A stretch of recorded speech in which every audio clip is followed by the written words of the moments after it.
آپ اپنے وجود پر اللہ کی نعمتیں شمار تو کریں. جب ہم اپنے وجود پر اللہ کی نعمتیں شمار کرتے ہیں تو ہماری گردن جو ہے خم ہو جاتی ہے، جھک جاتی ہے، اللہ کے بارگاہ میں جو ہے جبین نیاز ہو جاتی ہے، سلنڈر ہو جاتی ہے. داؤد علیہ السلام نے کہا یا رب تیری اتنی نعمتیں ہیں، کوئی ایک معمولی سی نعمت بتا دے، کوئی ایک چھوٹی سی نعمت بتا دے. رب نے کہا داؤد تو ایک مرتبہ سانس لے.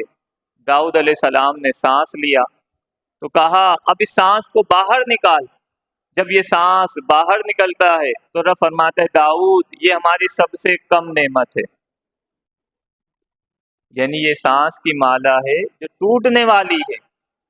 آپ دیکھیں کہ یہ سانس اتنی بڑی نعمت ہے اور رب فرماتا ہے میری نگاہ میں سب سے کم نعمت یہ ہے.